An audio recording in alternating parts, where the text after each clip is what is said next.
Alright, so is Malta removing electric vehicle subsidies in 2025? I've been asked this question countless times in the past few weeks, so I thought I'd make this video addressing this situation. Welcome to The Future is Electric.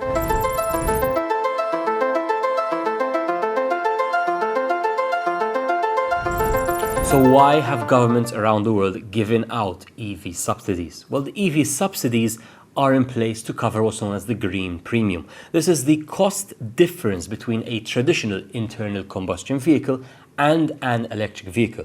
The electric vehicle, of course, has historically been more expensive to produce because of the battery pack inside that vehicle, which does add to the cost. Now, battery prices have been falling. They've fallen 90% in the past 10 years. That is quite significant. And the great thing here is they're forecast to fall another 50% from current levels just in the next 2 to 3 years. Now, of course, besides bringing down the cost difference, there is another factor at play here. Traditional vehicles pollute the air where they are being used, and this is the reason why we should be promoting electric vehicles. Now, Malta is one of the most densely populated countries in the world, which means pollution and our very dense urban landscapes have a huge impact. In fact, our pollution levels are twice as high as the European average. And in fact, nearly 500 people, according to the Malta Heart Foundation, lose their lives every single year here in Malta due to diseases brought about by air pollution. So air pollution is a big problem in Malta, and many people may not know of this. Now, besides electric vehicle incentives and subsidies, there's also subsidies for the fossil fuel industry. These have been here for years upon end, and even I agree that they are required. Fossil fuels are at the moment important to our world economic model, and this is why subsidies have been in place on fossil fuels. So the argument of why we are using taxpayer money to subsidize electric vehicles is a bit short-sighted, because we've also been doing this for years on end on fossil fuels. Now, it's estimated that globally, fossil fuel subsidies in 2022 reached $7 trillion. That's a significant amount. And we see the effects of this even here in Malta. In the past 2 years, petrol prices in Malta, for example, have been amongst the lowest, if not the lowest, in the whole Eurozone. So prices of petrol in Malta stuck at €1.34. Closest neighbors, Italy, €1.74. The difference there is all being subsidized by the government in the form of national debt. And how much has the country spent on this? Well, it's spending €320 million per year, over 600 million in the past 2 years, to subsidize the price of fuels.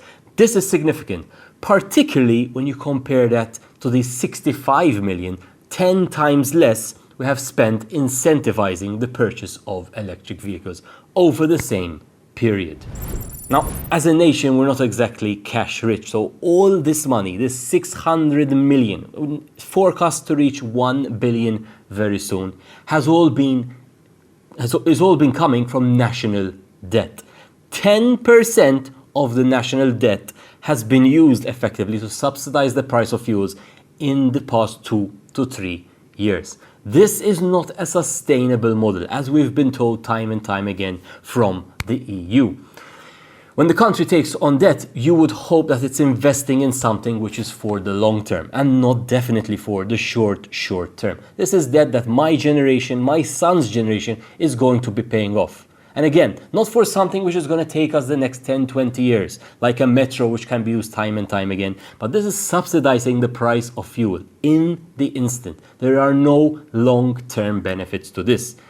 Difference from when you're subsidizing electric vehicles, because electric vehicles do not pollute the city streets they run in.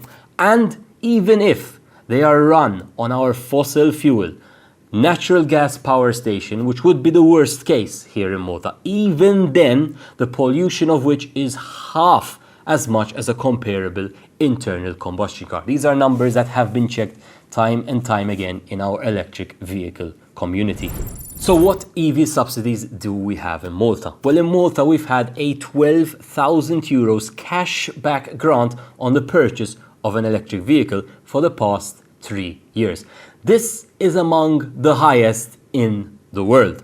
This means that when you go to buy an electric vehicle, you pay the full price, but then you receive €12,000. That's only if you also scrap an existing petrol car from the local fleet. Prior to these 3 years, the grant was €9,000, and prior to that, it was €6,000. So the grant has actually been slowly ramping its way up. Well, has it worked though? Well, for that, we look at the numbers. So in Q3 of 2022, there were 5,200 electric vehicles on the road here in Malta. Just 2 years later, in Q2 of 2024, there were 10,500 electric vehicles in Malta. The fleet essentially doubled in the span of 2 years. During the same period, there were around 7,000 new petrol cars registered. However, there's also another 2,700 plug-in hybrids registered. So if you add the plug-in hybrids to the electric vehicle count, you actually have more cars being put in the local fleet, essentially, which have a battery inside them, than a traditional internal combustion engine. So yes, EV subsidies have worked a lot here in Malta. Now, despite sales which are pushing close to 50% full electric here in Malta, which again is among the highest in the world, our fleet is not really there. We've only converted 5% of the local fleet to electric and plug-in hybrid. So there's 95% of the local fleet still to convert to electric on an island which is 31 kilometers from tip to tip, which is flooded with sunshine 300 days of the year. This is something that should be changed sooner rather than later. Now, there have been rumors spreading that the grant would be taken away in 2025. Now, for people like me who have gone electric, and for the 15,000 others, this is actually good news, right? Because it essentially means our cars will inflate in value come January 1st, 2025. But this was never about me. This was always about the common good. And in an island as densely packed as Malta, with a pollution level twice as high as the European average, I don't think removing EV grants at this point is the right choice. So around a year ago, besides the EV grant, there is also another incentive being put into play, which was a 0% bank loan when purchasing an electric vehicle. This scheme, which was very popular, was open for just 8 short months, and it was gone as fast as it came into play. It was literally gone overnight.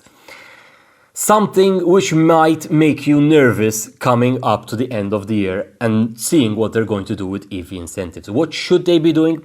I believe at this point we should be increasing the budget from the 15 million per year, but decreasing the amount per vehicle. Now, I don't think we should go down to 6,000 or 4,000. I think we should ramp down in the same way we ramped up. So falling down to €9,000 cash back when buying. But again, this isn't my decision. This is the decision of the policymakers who are choosing to subsidize fossil fuels at 320 million per year over the 15 million we've been spending to subsidize electric vehicles, which again help the country and its people in the long term. So what's going to happen? Well, this video is being posted exactly 1 week before the budget. This is when we'll know how the government is going to be spending its money come 1st January 2025. So if you believe this and what I'm saying here is important, make sure you share this video. The policymakers have a week to come up with what they're going to do about the EV grant. Because so far, from the things that have been leaked pre-budget, the EV grant has been very conveniently left out. So to the people who are tasked with making this decision, on behalf of all the Maltese people who have to breathe in air which is double as polluted as the European average, I hope I've convinced you that the future is electric.